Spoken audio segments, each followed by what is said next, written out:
Après le départ haussier sur le Bitcoin que nous avons connu, on y voit directement des acheteurs se faire rect en une seule journée. Nous avons perdu plus de 9% sur le Bitcoin.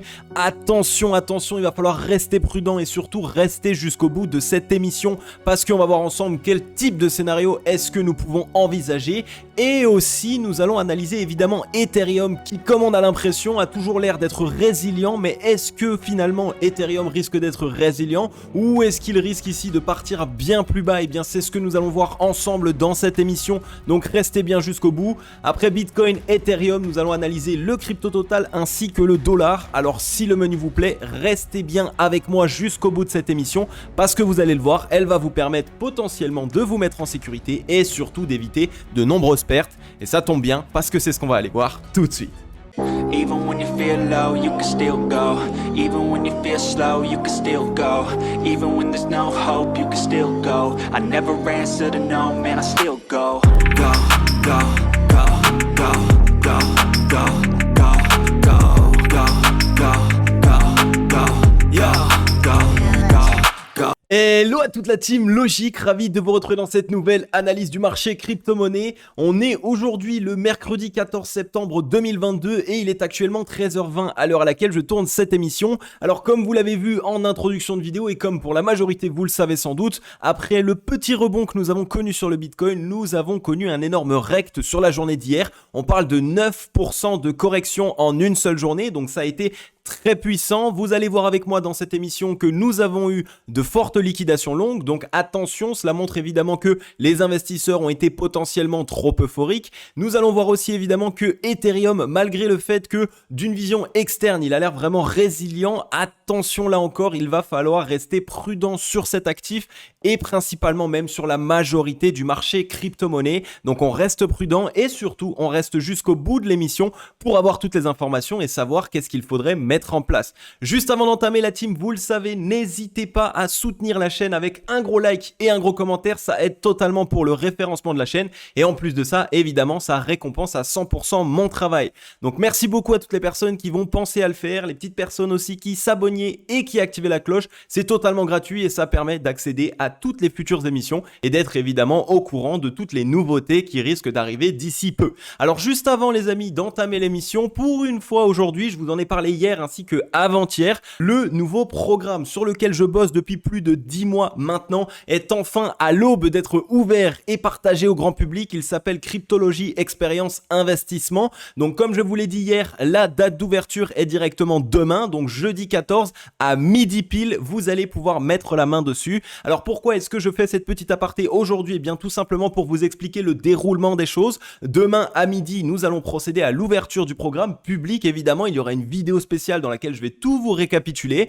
mais il faut savoir une chose principale, c'est que pour vous, abonnés fidèles, vous le savez sans doute maintenant, je l'avais déjà réalisé dans les précédents lancements de programme. Lorsque je fais le lancement d'un programme, je fais toujours en sorte de pouvoir récompenser premièrement les personnes qui passent à l'action rapidement, deuxièmement les personnes aussi évidemment qui suivent les consignes et troisièmement les fidèles abonnés qui êtes là au quotidien, qui regardent les vidéos et surtout qui les soutenez. Donc pour le lancement, comment est-ce que ça va se passer? Eh bien demain, jeudi midi, il va y avoir du coup le lancement qui va être réalisé avec une réduction sur le programme, 56% de réduction pour le jour de lancement numéro 1. Donc c'est une très très grosse réduction. Évidemment, comme je vous l'ai dit, c'est pour vous remercier et aussi pour permettre aux personnes qui sont déterminées et qui savent, qui ont envie de passer à l'action, bien de pouvoir le faire directement avec une forte réduction. Par contre, attention, cette réduction ne va pas être là pour tout le temps. Non, absolument pas. Comment est-ce que cela va se passer? Il y a un système automatisé qui est mis en place pour appliquer les consignes que je vais vous donner. Tout simplement, le premier jour, jeudi, nous avons ici les 56% de réduction, donc à midi. Le lendemain, vendredi, midi, du coup, nous perdons 8% de réduction. Ce qui veut dire qu'au lieu d'avoir 56%, nous ne sommes plus ici qu'à 48% de réduction. Puis le surlendemain, donc le samedi midi, nous perdons encore 8% de réduction, donc on sera plus à 46 mais à 38. Puis après, pour le dimanche, on sera à 30, etc., etc. Durant toute la semaine de lancement, donc pendant les 7 jours suivant le lancement, nous allons du coup réduire de 8% la réduction jusqu'à arriver la semaine d'après, donc le jeudi prochain, au prix final du programme. Donc pour toutes les personnes qui souhaitent se former sur le marché crypto-monnaie, qui souhaitent aussi évidemment passer à l'action, eh bien n'hésitez pas à noter dans votre agenda jeudi midi le lancement du programme. Comme ça, vous pouvez directement passer à l'action avec les 56% de réduction. Ce serait dommage, j'ai envie de dire, de vouloir passer à l'action une fois que nous ne sommes plus qu'à 22% de réduction, voire même qu'il n'y ait plus de réduction du tout. Donc ça, c'était simplement ici une petite parenthèse pour vous expliquer la manière dont nous allons réaliser le lancement. Alors ça, c'était simplement une petite parenthèse qu'on va bientôt pouvoir refermer pour vous expliquer la manière dont nous allons procéder pour le lancement de ce programme. Comme d'habitude, c'est pour récompenser les fidèles membres qui souhaitent passer à l'action. Et évidemment, ne vous inquiétez pas, aujourd'hui, on ne va pas faire toute une émission basée sur la cryptologie expérience, on va passer directement au graphique. Donc comment est-ce que je vais pouvoir vous parler du contenu? Eh bien demain, premièrement, je vais vous faire une émission spéciale sur le contenu qu'il se trouve à l'intérieur de ce programme, ainsi que sur l'expérience, parce que ce n'est pas une simple formation ou un simple programme, c'est directement une expérience. Donc vous allez voir avec moi qu'il n'y a pas que des cours, donc des cours vidéo, des cours écrits, etc. Non, il y a tout un accompagnement et un processus qui a été mis en place, je vous en parle directement demain. Et en plus de ça, lors du lancement exact, nous serons en live, donc un live spécial évidemment pour répondre à toutes vos questions, potentiellement aussi toutes vos objections, s'il y a certains freins que vous avez ou alors simplement certains points que vous n'avez pas compris sur le programme, eh bien nous allons prendre le temps pour pouvoir répondre à tout le monde directement demain en live. Donc n'hésitez pas, j'ai envie de dire, à vous réserver le midi et demi à peu près, on démarre le live demain pour pouvoir vous parler de tout ça et aussi évidemment une émission complète pour vous expliquer entièrement le contenu de ce programme et à quoi est-ce qu'il va vous servir, qu'est-ce que vous allez pouvoir faire une fois que vous avez terminé de suivre chaque information qui sont présentes dans ce programme. Donc voilà, on ferme la parenthèse et on va pouvoir passer maintenant directement au Scalpex Index, un crypto Fear and Greed dans la peur 27. Donc de toute façon, pour l'instant, l'énorme mouvement baissier que nous avons connu n'est pas encore retranscrit dans la psychologie ici, donc c'est plutôt un signal qui nous montre que nous allons potentiellement revenir non loin de l'extrême peur. Encore une fois, vous le savez, j'adore ici lorsque le marché crypto-monnaie revient dans l'extrême peur ou non loin, parce que ça nous envoie un bon signal pour nous dire que potentiellement le bottom n'est pas loin. Maintenant, attention, il va falloir qu'on regarde ensemble quelle zone stratégique est-ce qu'on va pouvoir aller chercher lors de cette correction qui a débuté. Un social index sur Up, un market order flow en recherche de vente forte cet après-midi. Donc on y voit ici, que s'est-il passé? Eh bien on en avait parlé, on était premièrement revenu chercher ici les liquidités longues, donc avec ce mouvement haussier. Ensuite les liquidités longues qui étaient aussi positionnées ici entre les 21 694 et quasiment les 22 000 $ avec ce mouvement haussier. Et directement par la suite, on voit, on a vraiment ici cette impression que les whales ont fait le taf. Donc pour eux c'est ok, elles ont liquidé ici toutes les positions longues qui pouvaient être à l'intérieur et donc on s'est directement pris ici un rect de l'autre côté, un rect de presque 9% en seulement 8 heures de temps. Donc attention, on y voit ici que les bears ont pas mal de force, on y voit d'ailleurs qu'ils attendaient ici les 22 000, presque 23 000 $ pour préparer un certain mouvement baissier. Pour l'instant, on n'y voit pas une structure réellement de M-top, c'est pas encore très bien mis en place. On voit ici un M-top qui est assez particulier avec un top légèrement plus haut et évidemment ça peut arriver puisqu'on a simplement ici essayé de mettre en place un fake out, mais pour l'instant la structure n'est pas encore dite baissière. Donc on reste pour l'instant dans une dynamique court terme qui reste haussière, mais évidemment il y a certaines zones dont il va falloir s'affranchir. Alors que s'est-il passé ici sur ce mouvement baissier? On voit qu'on est revenu réintégrer directement le range, donc la consolidation dans laquelle nous étions. On a réintégré la borne haute qui était au 20 447 jusqu'au 20 596 $.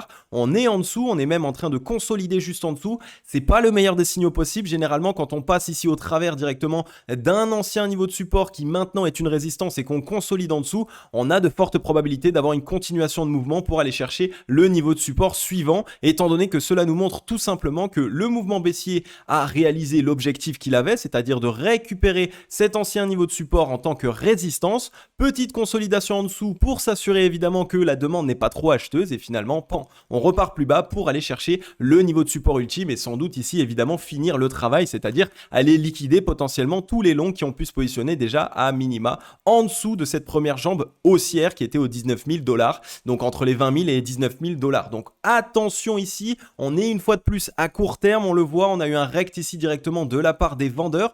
On peut se mettre directement à notre petit Fibonacci pour savoir à où est-ce qu'on en est. On voit qu'on a eu un mouvement baissier qui nous a fait traverser les 0,382 directement, donc il n'y a même pas eu ici d'hésitation, donc ça montre une dominance tout de même de la part du momentum ici pour les vendeurs. Donc attention, on est sur les 0,618 avec des mèches qui sont immédiatement rachetées, puisque vous le savez, entre les 0,618 et les 0,786 de Fibonacci, cela représente directement la zone de rechargement acheteuse. Donc là, on consolide dessus. Généralement, on passe à l'intérieur, évidemment. On y voit ici les 0,786 qui nous ramèneraient aux 19 428 $. Et attention, on n'est pas à l'abri d'une petite mèche qui essaye d'aller récupérer les liquidités longues qui ont pu se positionner ici, évidemment, étant donné qu'on y voit ici un bottom qui a été marqué, donc potentiellement pas mal de liquidités à revenir chercher sur ce premier bottom ici aux 19 000 $, ainsi que sur ce deuxième ici aux 18 494. Donc attention à court terme, on a cassé les 0,382, on consolide sur la zone de rechargement acheteuse, potentiel ici retour à minima dans les 20 000, peut-être même 19 600 $, et après il va falloir rester prudent sur ce qu'il va se passer.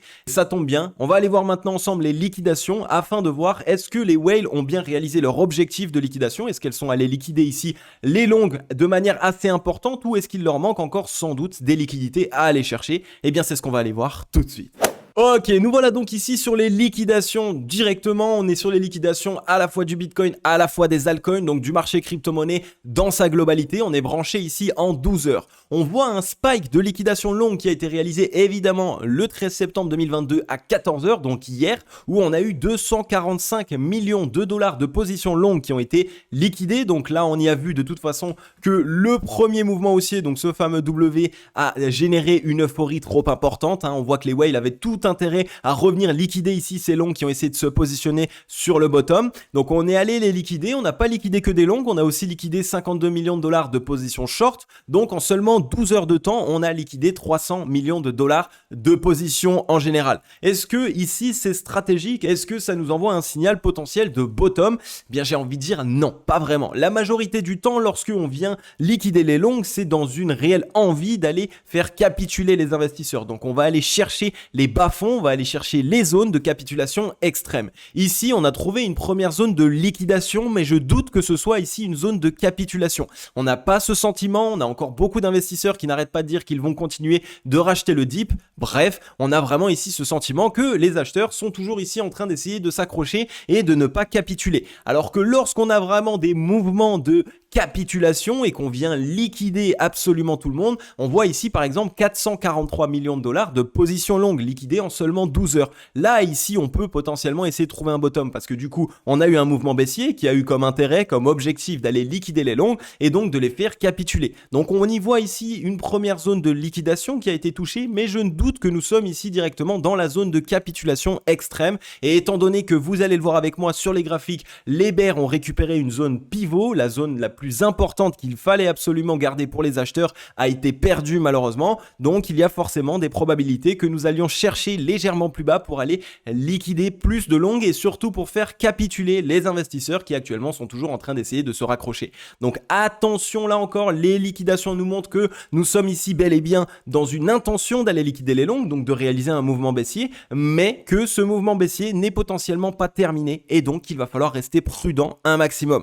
Maintenant les liquidations vues, on va aller voir directement les graphiques et vous allez voir que nous avons beaucoup d'indications, donc restez bien jusqu'au bout. Bien, on va passer du coup la star du jour, Papa Bitcoin. Comme d'habitude, ça reste lui le leader, le meneur du marché crypto-monnaie. Lorsque ici Papa Bitcoin réalise un certain mouvement, dans tous les cas, il entraîne avec lui tout le marché crypto-monnaie, que ça soit un fort mouvement haussier ou un fort mouvement baissier. Et là, on avait assisté à un premier rebond qu'on voit à ce niveau-là. Et directement, on voit que les vendeurs se sont remontrés et nous ont immédiatement rect. On est venu trouver ici une clôture, on le voit, aux 20 200 $. Donc, on a sauvé les 20 000 $ en clôture. Et on avait ici une mèche qui était passée sous les 20 000 $, qui était passée aux 19 865 $. Alors, comme on le voit ici, on a un chandelier japonais qui est quasiment plein de la part des vendeurs, légèrement qui a été sauvée juste pour sauver la clôture des 20 000 $, mais on n'a pas eu ici de mèche de capitulation une fois de plus. Comme on peut voir lors des précédents mouvements, lorsqu'on vient essayer de trouver un bottom, on a des mèches de capitulation à ce niveau-là, ici encore à la limite, puisque voilà, on a vu ici une très forte mèche qui immédiatement par la suite a été rachetée. Bref, on y voit une capitulation et donc par la suite, on reteste la demande et surtout on absorbe les liquidités vendeuses. Pour l'instant, ce n'est pas le cas. Donc attention, on y voit aussi un très fort volume bear qui est plus important que tout tous les volumes acheteurs précédents. Donc là encore, les bears se sont montrés et surtout, ils ont bien tendu ici un bull trap et on en avait parlé maintes et maintes fois les semaines précédentes lors de ce départ haussier. On avait dit attention, ce n'est pas ici forcément le moment de FOMO et surtout, il y a très peu de signaux qui nous montrent que potentiellement, on va repartir ici et maintenant. Donc, on reste prudent. Si on regarde maintenant en termes de localisation du prix sur Fibonacci, on voit qu'on est revenu directement avec la mèche toucher la zone de rechargement vendeuse. Qui dit la zone de rechargement vendeuse dit évidemment que les vendeurs sur toute cette montée ici ont récupéré de la force. Et donc c'est ici immédiatement la dernière zone que les acheteurs doivent réussir à regagner si on veut réellement repartir à la hausse. Et comme on le voit ici, on n'avait pas la force nécessaire. Premièrement, les acheteurs n'avaient pas énormément de force sur cette impulsion, à part à la limite ici sur le chandelier japonais du 9 septembre 2022. Mais surtout, on y a vu ici directement simplement un retest de cette zone et une perte de force dans la zone de rechargement vendeuse pour les acheteurs, donc les vendeurs qui ont immédiatement saisi l'occasion pour nous renfoncer. Et en plus de ça, malheureusement les amis, comme vous le voyez, les vendeurs ont réussi à récupérer la zone pivot, la zone des 21 000 $, c'est 20 800, 21 000 $ qui est le spike de volume profile. Qu'est-ce qu'un spike de volume profile? C'est simplement la zone la plus échangée. Ça veut dire que c'est la zone sur laquelle il y a eu le plus d'achats et de ventes de Bitcoin et donc ça s'appelle la zone pivot lors d'une consolidation et malheureusement ici la zone pivot a été regagnée par les vendeurs. On est repassé en dessous avec un fort mouvement et une forte décision. Donc prudence, prudence, prudence. La dernière petite zone qui pourrait nous sauver, ce serait les 19 827 $. Mais si on clôture en dessous des 19 827 $, alors il n'y a plus vraiment grand chose qui peut nous sauver et on y voit directement un volume profile qui pourrait être rabaissé ici et donc qui pourrait directement revenir chercher un Bitcoin qui reviendrait chercher ici premièrement sous le précédent bottom, sous les 18 598 $ et à la limite, si on veut vraiment essayer de piéger ici tous les acheteurs, eh bien on va les faire couler en revenant chercher directement la mèche précédente, donc la borne basse du range aux 17 599 $. Et attention, on n'est toujours pas à l'abri d'une petite mèche ici de capitulation extrême qui reviendrait un peu sous les 17 000, 16 500, 16 800. Donc pour les personnes qui ont encore des capitaux de côté, évidemment, n'hésitez pas à laisser traîner des ordres. C'est vachement important et surtout, ça peut vous permettre de vous positionner au meilleur moment. Si on regarde maintenant au niveau du MACD, là par contre, pour l'instant, ça va encore, j'ai envie de dire. On n'est pas dans une disposition extrêmement baissière. On avait eu une première divergence haussière qui a commencé à se mettre en place. Elle n'a pas encore été confirmée, mais elle était déjà en place. Une deuxième divergence haussière. On est au-dessus de la zone de neutralité, ce qui n'est pas un mauvais signal. Vous le savez, lorsque nous sommes au-dessus de la zone de neutralité, cela montre du coup que potentiellement les acheteurs sont en train d'essayer de rétablir le momentum. Donc ce qu'il va se passer, c'est qu'on va de toute façon, je pense, assister à un retest de la zone de neutralité. Et à ce moment-là, c'est ici et seulement ici que nous aurons l'indication. Si on trouve rebond et qu'on repasse au-dessus du précédent top, alors à ce moment-là, on arrive à trouver le bottom. Et donc sur le cours, indirectement, ça ferait quoi? Eh bien, on viendrait rechercher ici, on laverait avec une petite mèche ici les précédentes liquidités qu'il pouvait y avoir encore ici. Et ensuite seulement, on vient trouver rebond. Donc ça pourrait être possible. Par contre, attention maintenant, si on revient tester la zone de neutralité, mais qu'on la franchit à la baisse, alors ici, on risque d'accéder à une accélération baissière. Donc on arrive ici et après ici, on accélère. Et par contre, ça pourrait être ici largement un fake out aussi, une fausse cassure du range à la baisse. Tout le monde se dirait ok, on va partir 15 000 $, 10 000 $ le Bitcoin et finalement boum, réintégration. Là ici on a lavé tout le monde, là aussi évidemment on a créé la peur, donc on revient dans l'extrême peur absolue et là à ce moment-là on pourra potentiellement essayer d'y amener un bottom, d'accord? Donc attention sur le MACD, on est au-dessus de la zone de neutralité, on va venir la retester et il va falloir absolument la surveiller. Si on regarde maintenant sur le RSI, pareil, on était revenu au-dessus des 50, réintégration sous les 50 immédiatement, on est sûr, on n'est même pas sur la ligne de coup, donc là ce qu'on pourrait faire c'est retester cette précédente ligne de coup, on voit W à ce moment-là, donc on pourrait revenir la tester. Et si jamais elle tient, trouver rebond, pourquoi pas. Donc ça nous ferait ici directement sur le cours, petit nettoyage sous les 18 000 $ et ensuite trouver rebond. Par contre, si on ne tient pas ici la ligne de coup, eh bien vous le savez, ça va faire ici un petit M-top, retour sur les 30 et une fois de plus, on va continuer d'osciller sous les 30 de RSI et donc évidemment la dominance restera pour les vendeurs. Donc attention, on reste prudent. Si on regarde maintenant au niveau du ratio long short, on est revenu retester la zone de neutralité. Ça aussi, on en avait parlé dans les précédentes émissions. Bravo à tous les membres évidemment qui ont pu se mettre en sécurité sécurité grâce aux émissions précédentes. On est en train de cross à la baisse pour la zone de neutralité. Donc là, pareil, ça va nous envoyer sans doute un mouvement baissier supplémentaire. Par contre, il y a toujours la possibilité ici de pouvoir montrer que les acheteurs se présentent au-delà du précédent bottom, donc de sauver le deuxième bottom afin de mettre en place un deuxième W dans le momentum. Et là, à ce moment-là, on pourrait avoir une belle récupération acheteuse. On en avait parlé ensemble directement dans l'émission Weekly pour vous dire que on pourrait très bien faire un fake ici à la hausse. Donc ici, on met en place un bull trap, on piège ici tous les acheteurs en partant à la baisse. Ici, ensuite, on fait une fausse cassure baissière. Donc, on vient réaliser cette fois-ci un bear trap. Tout le monde se met à shorter ici. Et finalement, on réintègre. Et là, à ce moment-là, on vient défoncer tous les shorts. Et donc, ça ferait 3 pièges en un. Et c'est la raison pour laquelle je vous explique très, très souvent que un range, une zone de consolidation, c'est la zone de prédilection pour les whales. C'est la zone dans laquelle elles vont tout jouer pour vous défoncer. Donc, dans tous les cas, les ranges ne sont absolument pas à trader. Il ne faut pas trader les ranges, surtout plus sur le marché crypto. Et surtout pas lorsque nous sommes dans une phase tendancielle. Pour l'instant, la tendance était baissière, donc pour l'instant, on est dans une consolidation en sortie de tendance baissière. Donc c'est pour cette raison, évidemment, qu'il faut rester prudent et qu'il ne faut pas chercher à FOMO. Donc voilà un petit peu pour le Bitcoin. On peut rapidement passer le ruban de noix immobile. On voit qu'avec ce chandelier japonais, on est venu ici se faire rect du ruban de noix immobile dans son intégralité. Donc là encore, attention, ce n'est pas le meilleur des signaux. Généralement, ça peut nous amener ici à aller chercher des liquidités plus bas pour retester la demande. Et si jamais là, on tient le précédent bottom, donc les 18 592, envoyer un W et donc pourquoi pas essayer de revenir à l'assaut du ruban de noix immobile. Donc attention sur le Bitcoin, on attend ici une potentielle correction supplémentaire, fort volume de la part des vendeurs, réaction des vendeurs dans la zone de rechargement vendeuse. Bref, il y a quand même pas mal de signaux qui nous montrent que potentiellement nous n'avons pas terminé le mouvement baissier et donc que on pourrait aller rechercher simplement les bas-fonds du range, là où tout le monde ne s'y attendait plus, c'est-à-dire les 17 621 $. Donc on reste prudent, Bitcoin ici pas dans une très bonne disposition. On va aller directement maintenant voir Ethereum. Ok, nous voilà donc ici sur Ethereum. Ethereum, on le voit, c'est un actif qui a l'air de premier abord assez résilient par rapport à la correction du Bitcoin. On était revenu chercher les 0,382, on s'est fait rejeter. Par contre maintenant, attention, si on regarde, j'ai envie de dire de plus proche, que se passe-t-il? Alors on voit qu'on arrive toujours à tenir des bottoms de plus en plus haut ou quasiment sur le même niveau de support. Par contre, attention, on y voit des tops ici de plus en plus bas. Et ça, vous le savez, c'est un signe d'essoufflement sur un actif. On est potentiellement ici sur un M-top qui pourrait se mettre en place. Donc la dernière zone qu'il va falloir surveiller, ça va être ici, cette zone de support aux 1431 $, qui est le précédent bottom. Si on le casse à la baisse, alors on a directement ce M-top qui se valide. Et comme vous le voyez, l'objectif de ce M-top pourrait être premièrement ancienne zone de cassure entre les 1312 et les 1265 $. Et si on passe plus bas de cette zone, alors ce serait directement d'aller chercher les liquidités ici, sous les précédents creux qui sont entre les 1000 $ et les 877 $ sur Ether. Donc ça pourrait offrir une belle opportunité pour certains investisseurs qui n'ont pas pu rentrer sur Ether,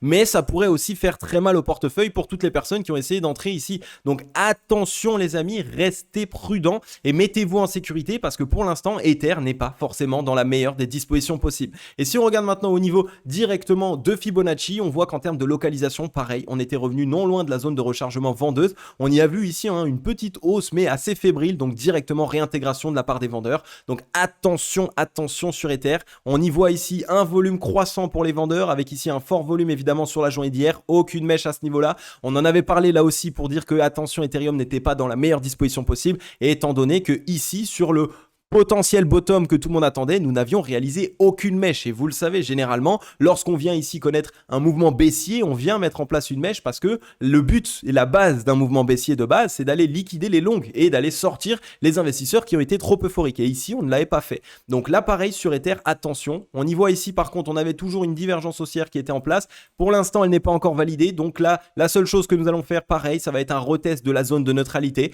Si on la tient et qu'on trouve rebond, à ce moment-là, ok, peut-être potentiellement Ethereum peut repartir. Et donc à ce moment-là, ici, on pourrait voir simplement un bear trap. Tout le monde se dirait, ok, il fallait shorter. Et finalement, non, on vient short squeeze. Par contre, attention, si on crosse la zone de neutralité à la baisse, à ce moment-là, le mouvement baissier va donc s'appliquer. Et donc, on verrait ici un Ether repartir à minima, chercher, comme expliqué tout à l'heure, l'ancienne zone de cassure, voire ici directement sous les précédents creux sur Ethereum. Donc attention, là encore, on reste prudent. Si on regarde maintenant au niveau du ratio long short, pareil, on voit qu'il y a beaucoup de force pour les vendeurs vendeurs. On est quand même assez haut, on est non loin de la zone de surachat, donc la zone dans laquelle les acheteurs sont essoufflés, donc ce qui montre que si Ether voulait commencer un mouvement baissier, eh bien il aurait la force de le faire et on pourrait facilement revenir dans les $1000, 870 $ pour aller liquider tout le monde. Et évidemment, à l'arrivée de The Merge, ce serait la meilleure chose à faire pour les whales, ce serait de liquider toutes les personnes qui se sont dit ok, ici il y a The Merge qui arrive, c'est la meilleure news, Ethereum va repartir to the moon, et finalement non, on liquide tout le monde et après seulement à la limite on repart. Et donc ça permet ici aux whales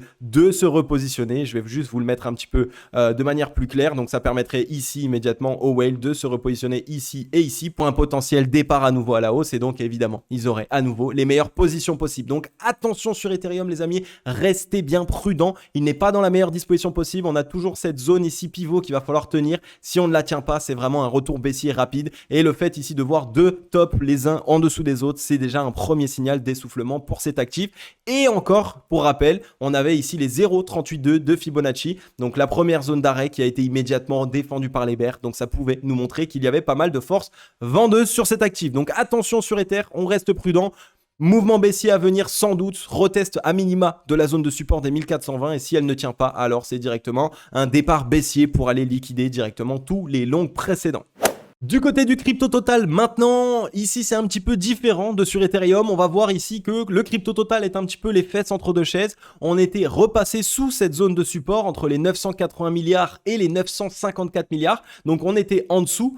Finalement, on a assisté à un rebond, on est repassé au-dessus et actuellement, on est simplement en train d'assister à un retest de cette zone en tant que support, puisque la clôture a eu lieu directement sur la borne basse de ce niveau de support. Donc attention, la journée d'aujourd'hui va être décisive. Si on la tient, donc si on arrive à clôturer au-dessus des 953 milliards, alors ça peut être potentiellement ici une bonne indication pour avoir une consolidation et à la limite par la suite une relance. Par contre, si on passe en dessous, là encore, ce n'est pas un bon signal. On quitte ce niveau de support et donc on revient directement chercher la zone de rechargement acheteuse qui elle est compris entre les 850 milliards et les 922 milliards, donc ça ferait un mouvement de ce type et à la limite on pourrait même reliquider ici tous les creux précédents sur les altcoins aux 826 milliards. Alors pourquoi est-ce qu'on pourrait faire ça? Pourquoi est-ce qu'on viendrait maintenant liquider les altcoins? Et bien simplement parce que lors du bottom du Bitcoin, on a vu des altcoins repartir en flèche et même très rapidement, et surtout beaucoup d'investisseurs investir sur les altcoins à nouveau. Et là on voit que avec les mouvements baissiers que nous avons réalisés, on n'a pas liquidé encore les précédents creux, donc ça pourrait être assez stratégique. On aurait fait ici croire à un rebond, tout le monde se repositionne et finalement boum,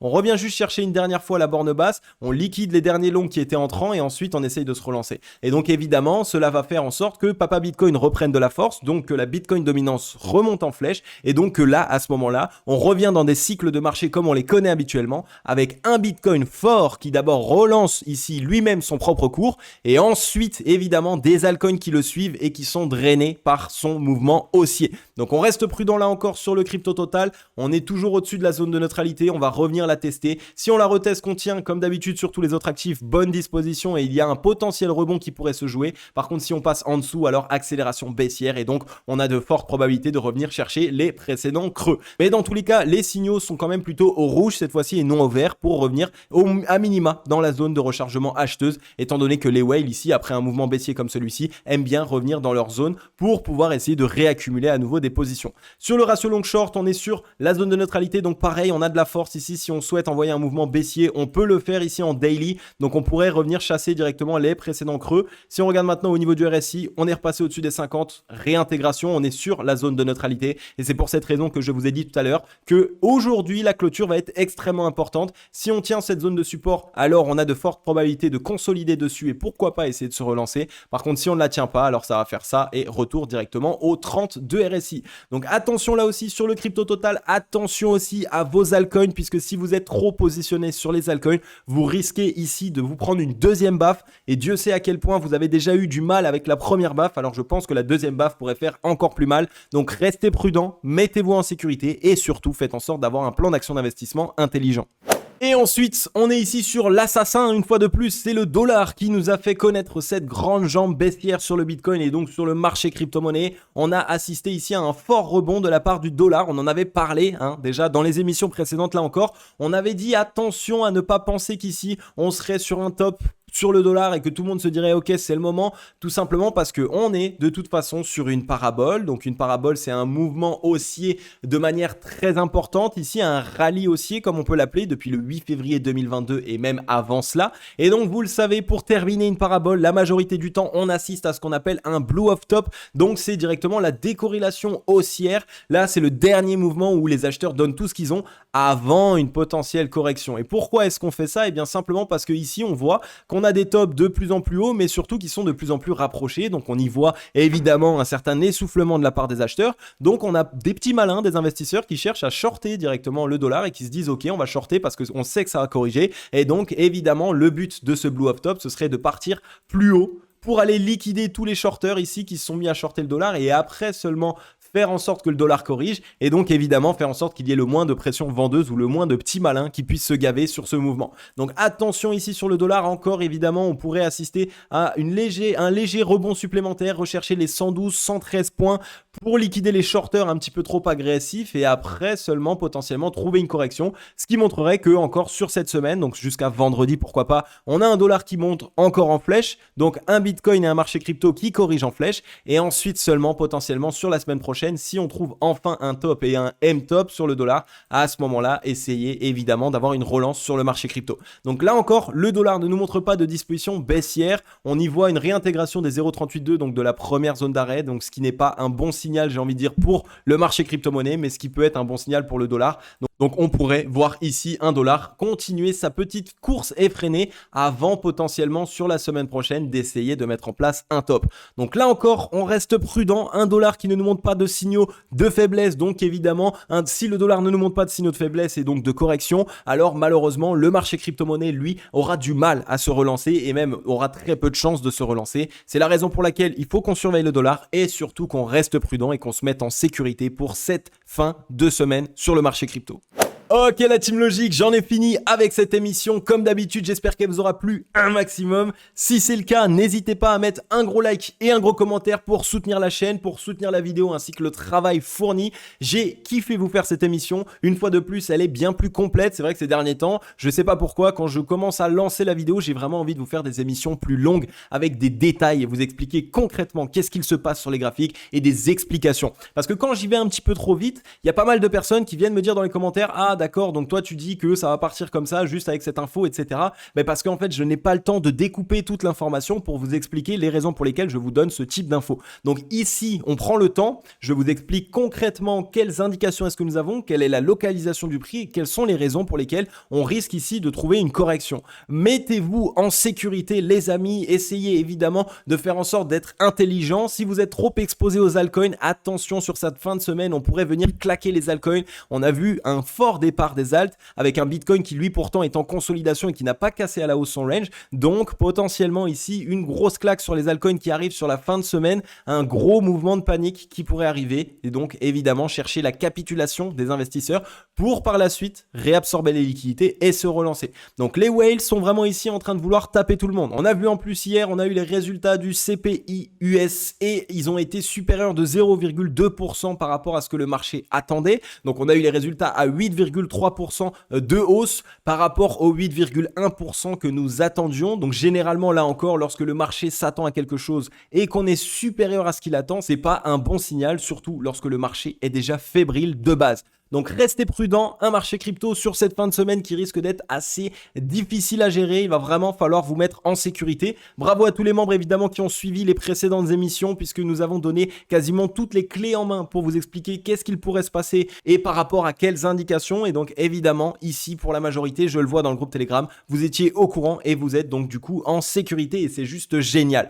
Je vous en ai parlé aussi en début d'émission. Cryptologie, expérience, investissement, mon nouveau programme qui sort demain à midi. Vous aurez une vidéo spéciale ainsi qu'un live pour répondre à vos questions et ensuite en parler évidemment de manière plus concrète et vous expliquer en quoi est-ce qu'il va vous être utile, mais même plus qu'utile, j'ai envie de dire pratiquement nécessaire pour tout investisseur actuellement qui est soit débutant, soit à peine aguerri, mais qui est encore plutôt perdant ou alors qui a du mal à prendre des décisions. Alors vous allez le voir, ce programme va totalement être fait pour vous. Je ne vous spoil pas, je ne vous en dis pas plus. Je vais vous laisser là directement. Ça m'a fait super plaisir de vous faire cette émission. Comme d'habitude les amis, on se retrouve demain dans la prochaine émission ainsi que dans le live. Je vais vous souhaiter à tous et à toutes une agréable journée ou une agréable soirée. C'était Cryptologique.